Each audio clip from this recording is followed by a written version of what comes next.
It's time to break down some football. We got to get our mind right. Touchdown, win. From the perspective of guys who played in the NFL. Caught, touchdown! And a guy who had one really great sack in high school. Oh, you're so weak. You're a waste of my time. Greg Camarillo and Marcus McNeil are the pros. And Skraby is the Joe. Let's go. Let's go. Let's go. Two Pros and a Joe starts right now. I'm going to try not to say the word that I said in the last episode, so I'm not going to say that word to hear start on Two Pros and a Joe. And I'm trying to dance around the word. But anyway, Two Pros and a Joe, we are back here for our second episode of this week, and we are going to talk about we're going to do our top 4 quarterbacks who we want to have the ball with a game-winning drive on the line right now in the NFL. Not all of all time, quarterbacks that we have right now. We're also going to do the fuck, which has some really good ones, and I know that Marcus and Greg are really they want to talk about the Raiders and what's going on with them because they have had a tumultuous season, to say the least. I have a list of things that have happened in 1 month. They get the first honorary the fuck for an entire organization. Oh my god. For an entire organization. The whole thing. Well, shebang. Right. Yeah, it's bad. It's bad right now. It's really bad. And it's probably just going to get worse before it gets better for them. But let's introduce you guys. We have Catch Camarillo, or Greg Camarillo, as I'm reading his Twitter handle. He was wide receiver in the NFL for 8 seasons. Marcus was a left tackle for the Chargers for 6 seasons. I had one really great sack in high school. I am Skraby. And we are Two Pros and a Joe. You can go to twoprosandajoe.com for all your Two Pros and a Joe needs. And why do you guys laugh when I talk about my one sack? Because it just became a great sack. It used to just say I had a sack, and now it's a great sack. Great sack. So it's getting better. Next season it might be 2. You might have had 2 sacks. It's a fishtail now. Now my fish went from being like 6 inches. Now when I tell you guys, I caught that 72-inch fish. Fumble. Grouper, motherfucker. Grouper. Well, let's get into it before I make a fool out of myself any more than I've already done. But we are going to rank our top 4 quarterbacks who we want to have the ball at the game-winning drive on the line right now in the NFL. And we're all going to say that the number one, the reason we're doing top 4, because we usually do top 3, the number one, all 3 of us are just going to eliminate one guy and say that Tom Brady is our number 1. I mean, terrific. Tom, terrific.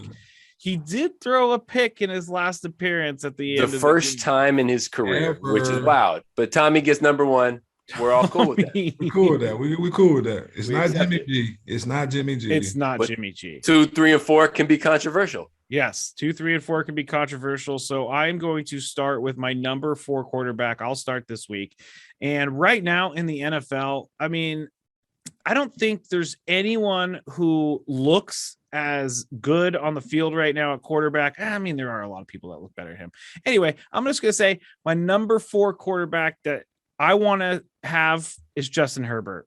That dude he's a second-year guy, but he's making throws that not many guys are making out there in their 8th year. I mean, he just can do things that guys can't do. He's got great receivers too. He's got Mike Williams, he's got Keenan Allen, he's got Austin Eckler to work with as well. So on a game-winning drive, I'm fine with putting Justin Herbert out there. What do you think, Greg, for your number 4? You know what? I accept that. He's in my honorable mention, and it felt bad scratching his name off the list. So respect for Justin Herbert, respect for that pick. But he didn't make my 2, 3, or 4. So my number 4, and this is solely based on his performance this year, because dude took a step forward, even though he wasn't on the field last week. Kyler Murray. I want to have a multifaceted weapon when I need something to happen late in the game. The dude has been throwing dimes, so he's got that, and then he can take off whenever he needs to take off. Kyler Murray is my number 4.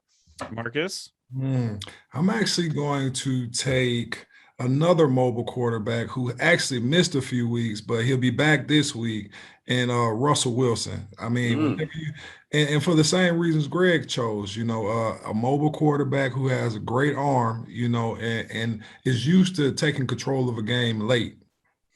He is, and those are good choices. Those are very good choices. I chose Justin Herbert. Greg chose. Why am I forgetting what you just chose? Kyler Murray. Thanks for listening. And then Marcus chose Russell Wilson. My number 3 quarterback on the list, I was actually going to go with Aaron Rodgers. He's not my number 2 because he hasn't been playing. Well, he didn't play last week, but I mean, Aaron Rodgers, enough said. I mean, you want that guy to have the ball in his hands at the end of the game right now. He's just clutch. Everybody knows it. Everybody knows that he feels it. He feels himself when he's in that situation. So my number 3 quarterback is going to be Aaron Rodgers. Greg. Yeah, no argument there. This is a solely based on quarterback play, not on vaccination play. So Aaron Rodgers right there on the list.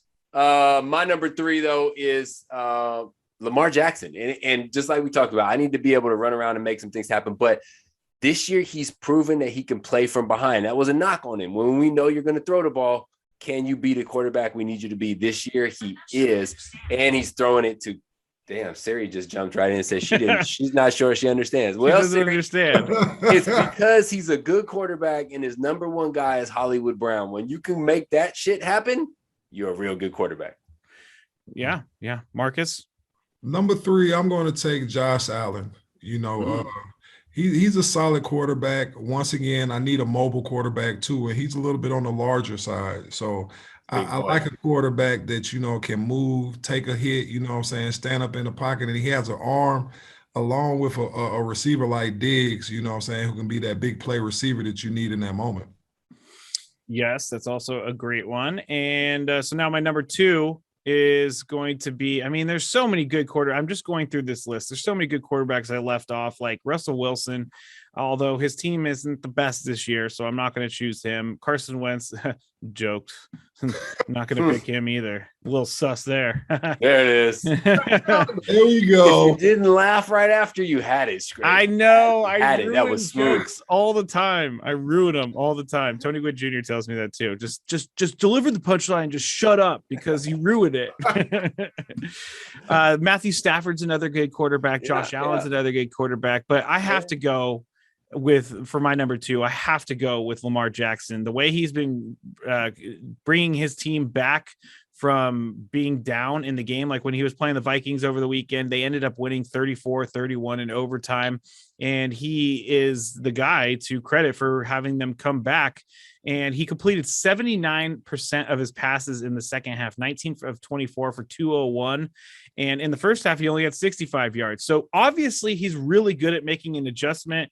And obviously, I think he also tied Michael Vick's record with the 12th 100-yard rushing game for a quarterback. So, and he's just starting. I mean, that took Michael Vick a career.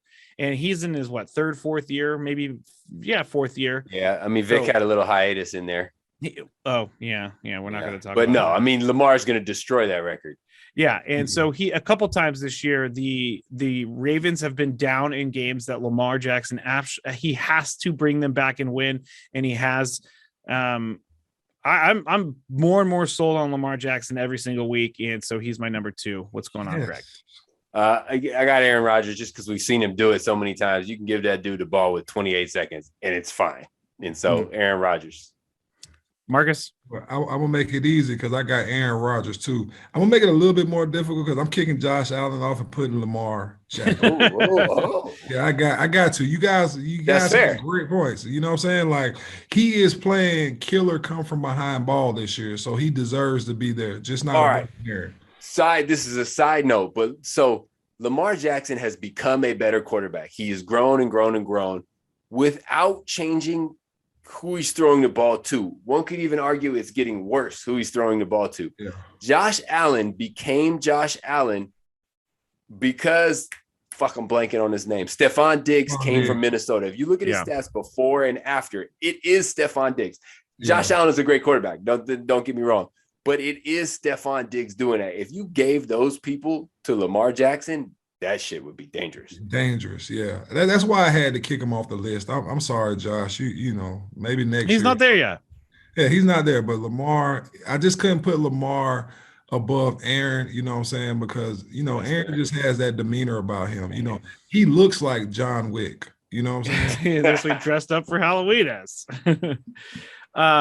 Yeah, Lamar Jackson, I'm reading some of the stats that he's been doing this year. It's pretty awesome. And John Harbaugh, the head coach of the Ravens, when going into halftime in his first 13 years in Baltimore, the Ravens were 2-35 when down by at least 2 touchdowns. And so Lamar Jackson has already won a couple games this year. I'm maybe even being those 2 wins that he got. So he did something earlier this year with when they beat the Colts on Monday Night Football. The Colts jumped out to a big lead, and Lamar Jackson came back to win that. I believe when they played the Chiefs on Sunday Night Football, Lamar Jackson had to come back and win that one, and then on Sunday. So Lamar Jackson doing it. He is clutch city. So those are our top 4, and then number 1, Tom Brady, the GOAT. Those are our top 4 quarterbacks who we want to have the ball with the game-winning drive on the line. Now we are going to go to the fuck.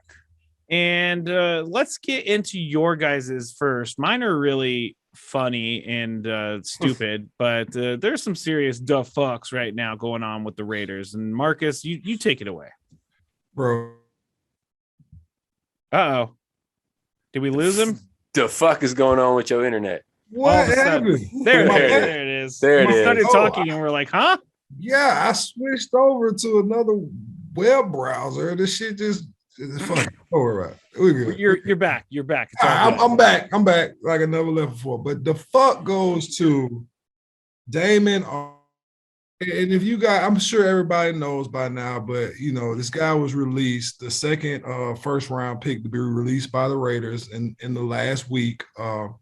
And he got caught holding a big ass fucking gun. Big ass gun. Big ass fucking with the big ass extended clips. And I don't know what's going on, Marcus, with your computer, but it's we are on Zoom. We record this on Zoom in 3 different spots. So are you we've out been of pretty AOL good. Hours? We've been pretty good as of late, but I didn't see the gun or anything like that. Oh, but Skraby, it's like straight out of a video game gun. Rambo. Like it's a war machine. It's I'm not a gun guy, but I understand some guys like guns. This shit was a war machine. So the fuck comes when he comes and he's brandishing this big ass gun. Oh, I've seen it. And I'm wondering, like, who does that? You know what I'm saying? Like, who really does that? Like, who's flashing their weapon? Why? What is going on? I don't know. I mean, all right. So it's one thing to do dumb shit, to record dumb shit, so everybody can see it. Stop it. Yourself. Oh, yeah. Not even a bystander. You are incriminating yourself. Fuck. I'm looking at the gun. This is not a gun. Video game gun. This is something you buy in a video game store on GTA. It's like incredible. Mike Mayock said that he knew that there were character issues coming out of college, and they were aware of it, and that's fine. No, I mean, yeah, that's fine. It's fine. I don't think Mike Mayock ever thought he was going to post himself on the internet with a gun like that. And I mean, that's what happens when you have character. So when you have character issues, you need to, and I don't know what the Raiders are doing, but you need to invest time and energy into developing that human being. They could have, so don't tell me that's wrong. But when a guy has character issues coming out of college, you got to be on him hard. And at some point, it's just not worth it. And because these things are going to come back. Dumb people that do dumb shit are going to continue to do dumb shit. They don't just suddenly become 100% right there. And I also want to question Damon Arnett for the timing of everything with what happened with your teammate Henry Ruggs the week before. I mean, it's probably not the time to be posting crazy things on social media when the Raiders. Do we know if that video was this week? Or if it just got released this week? Yeah, I think it got released before. I think it was something else. Yeah. Oh, okay. All right. See, it's so hard to keep up with everything because there's so many things that happen in social media and in football, but Damon Arnett, he's cut. Let me just tell you guys about the Raiders last month, because you said the Raiders as a whole were the fuck. And October 8th, first Gruden emails leak. October 10th, Gruden coaches Chicago. They lose. October 11th, more emails leak. He resigns. November 2nd, Henry Ruggs charged with DUI, resulting in death. He's cut. November 6th, video shows Damon Arnett flashing guns. On November 8th, Arnett cut. So In 2020, the Raiders had 2 first-round picks. They had 12th and the 19th. The 12th went to Henry Ruggs. 19th went to Arnett. Yeah. Both of them gone within a week. And then throw in another loss in there, November 7th, in between those other people. Oh, to the Giants. Coming out of a bye. This shit is making them lose. And understandably, this a lot of distractions. Like, that's hard to overcome that. Not just losing the talent, but dealing with that shit that's in your mind all day long. And really, to me, if I'm in that locker room, I can recover from Gruden being fired. I can recover from Arnett being cut. It's the Henry Ruggs thing that would really weigh hard on me. One, because an innocent person lost her life. But 2, your boy, your teammate is going to be in jail for a long fucking time. And that shit weighs on you. So, yeah, that's a sad note. But they get an organizational defuck. Organizational defuck. All right. Mine's really not anything serious after we just did a whole thing with David Arnett and everything like that. But people congratulating the kicker after the mixed extra point or a field goal, please just let him go back to the sideline. He's got one job. No. And you don't, you know how he misses it and then he turns around and everybody's like, it's okay, man, slapping him on the helmet. Yeah. I would be like so pissed that he just missed the PAT. Your job is to make the PAT, bro.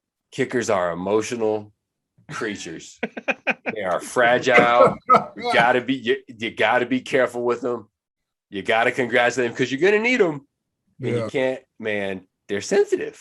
You gotta give them some love. Yeah, Marcus, I know your microphone wasn't working there. Is there anything else on the Raiders situation that you wanted to talk about? No, just that, man. Like, I just don't understand, like, why the hell, what I'm saying, you would be sitting there putting yourself on camera with no one really recognizes why you would do that except for Damon Arnett, and now he's gonna find another job in the NFL, but it's not going to be this year, I don't think. And then the last one was Jordan Love's mom. So Jordan Love started for the Packers in Kansas City. Talk about a welcome to the NFL right there, having to make your first start in Arrowhead. And the Chiefs, she's gone to every one of his games since he was a little kid. And since he was in college, and the Chiefs gave her some seats. It was really nice of him, actually, for them. No, he bought those. No, the Chiefs. Oh, the Chiefs set it aside. So every player can order, and it depends on where you go, 2 or 4 tickets for away games that are set aside, but they're almost always shit seats, and then you will just pay full price. You order them through the team, but you pay full price, and they put you intentionally as far away as possible because you don't want them cheering for the opponent down by the field. See, I did not know that. I thought that the Chiefs gave him these tickets, but I'm showing right now on a screen, and Aaron, this is all the way up at the top, literally the last row. Yeah, all the way at the top. Like, there is no seat behind them. She couldn't be farther away. I saw a blimp photo of Arrowhead, and it said "Beautiful day for some football," and someone said, "Man, who took that picture? Jordan Love's mom." Bad. Like, you're at the point there, you may as well be at home, man. You go get a better viewing experience at home. Yeah. So where's your who are you defucking in that situation? Let's clarify. Oh, well, I was defucking the Chiefs, but now that I know the actual answer to this whole thing, I'm defucking Jordan Love. Dude, that's where I wanted to go with that. Take that first round money and go to fuck on some StubHub and get your family some better seats, man. Come on. Yeah, I didn't even think about that either. Like, he could have bought some tickets right behind the Packers. I mean, they're gonna be expensive. It's Kansas City, but throw $400-500 a ticket. You got it. You're a millionaire. And get your girlfriend and mom some seats. Yeah, seriously. Marcus, your microphone. I'm sorry, bro. Marcus is like me when technology doesn't work. It makes me really angry. I don't know what's happening, but he wants to insert his opinion to it. He does. I know. He's like, if you're watching the video, we'll have a video at some point. You'll see Marcus just banging his head into the microphone because it works every once in a while. But that's okay because we are done. Well, Greg, I know you had one more on the Aaron Rodgers defuck. Oh yeah, and this is not on Aaron Rodgers. This is a defuck from the NFL. The fuck are you fining him $14,000 for? What kind of lesson are you going to teach? He disobeyed all your programs. This is not a vaccination debate. This is simply if you're not vaccinated, you wear a mask. And he just was like, fuck it, I'm not doing that. And He's you gonna find him 14 grand. Like, that's like asking me for a penny. Like, here you go, have your penny back. He said he didn't feel like he needed to wear a mask because the media was wearing masks and they were 6 feet away from him. Yeah, and the 14 grand is not gonna make him feel any different. No, like, what? no. Come on, man. But I do love how some brands draw a line in the sand, and some brands are like, yeah, like this health company that he's a sponsor for. They dropped him. Obviously, they're like a hospital. That made sense. That makes sense. But State Farm came out and they're like, oh, we don't agree with everything that he said, but he's still our But you're making us a lot of money. So it's, I mean, like we've talked about this before, man. If you win, people will forget about anything. And State Farm's, their insurance, they're good at risk. They know, all right, the risk from these 2 weeks does not outweigh the risk of him winning the Super Bowl and us not having it. It's so true. It's so true. All right, well, that is it for this week's episode of Two Pros and a Joe and to Fuck and all that good stuff. So appreciate everybody listening. Make sure you follow us on social media at Two Pros and a Joe. Go to twoprosandajoe.com. Subscribe, rate, review everywhere you can. Tell a friend about it. We appreciate everybody out there. So reach out to us, please do. We would love to talk to you. We would love to answer some of your questions. So do that. But until next time, you will not have me saying the word sus anymore. Until next time. Sus.